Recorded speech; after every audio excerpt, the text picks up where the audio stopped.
साथियों, जय भीम, जय भारत, नमो बुद्धाय। साथियों, ये उस समय की बात है, सन 1658 के आसपास।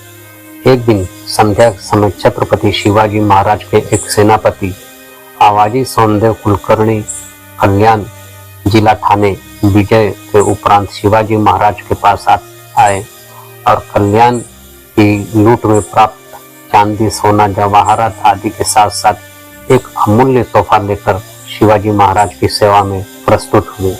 वह अमूल्य तोहफा था कल्याण के सूबेदार अहमद की अत्यंत सुंदर पुत्रवधू, जिसे पालकी में बिठाकर आवाजी छत्रपति शिवाजी महाराज की सेवा में लेकर आए। शिवाजी महाराज उसे देखते ही पहले तो अहमद की पुत्रवधू से क्षमा याचना की और कहे कि आपको देखकर मेरे दिल में सिर्फ एक बात उठ रही है, कहीं मेरी माँ में आपकी सी खूबसूरत होती तो मैं भी बदसूरत न होकर एक खूबसूरत शख्स होता।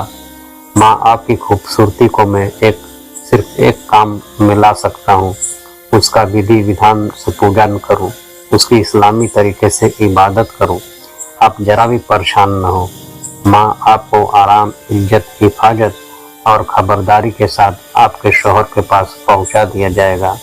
बिना देरी किए फौरन इतना कहकर शिवाजी महाराज आवाजी सोनदेव को भी फटकारते हैं, पश्चाताप प्रकट करते हुए, और पेशवा मोरोपंत पिंगले को आप आज्ञा देते हैं कि भविष्य में अगर कोई ऐसा कार्य करेगा तो उसका सिर उसी समय धड़ से जुदा कर दिया जाएगा।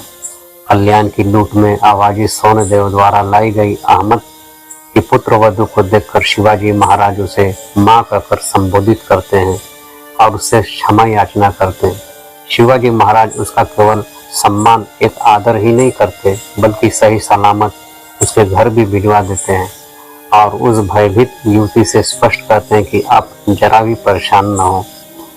माँ आपको आराम, इज्जत, हिफाजत और खबरदारी के साथ आपके शौहर के पास पहुंचा दिया जाएगा।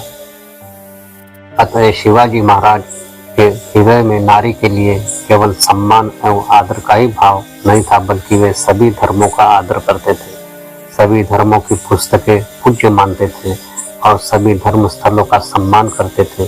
तभी तो शिवाजी महाराज ने कहा है कि शिवा ने आज पर्यंत किसी मस्जिद की दीवार में बाल बराबर दरार भी न आने दी। शिवा को यदि कहीं कुरान की पुस्तक मिली तो उसने उसे सिर पर चढ़ा उसके एक पन्ने को भी किसी प्रकार की क्षति पहुंचाए बिना मौलवी साहब की सेवा में भेज दिया। शिवा के लिए इस्लाम धर्म पूज्य है।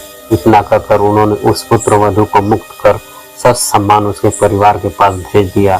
साथ ही उन्होंने यह भी साफ कर दिया वह दूसरे की बहू बेटियों को अपनी माता की तरह मानते हैं। नारी के प्रति उनके दिल में असीम सम्मान था। इस घटना से केवल हिंदू ही नहीं, मुसलमान भी शिवाजी महाराज के चरित्र के कायल हो गए। जबकि औरत और पैसा व्यक्ति की सबसे बड़ी कमजोरी होती है। साथियों, इससे यह सबक मिलता है कि शिवाजी सभी धर्मों के आदर किया करते थे, लेकिन इतिहासकारों ने शिवाजी के चरित्र को अलग ढंग से वर्णन किया है और शिवाजी को सांप्रदायिक रंग देने में कोई कोर कसर नहीं छोड़ा।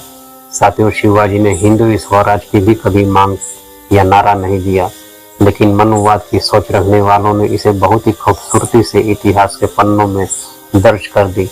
सभी साथियों से निवेदन है कि किसी भी नेताओं के भाषण से सांप्रदायिक दंगे की तरफ न जाए, इस पर बहुत ही गहनता से विचार करें।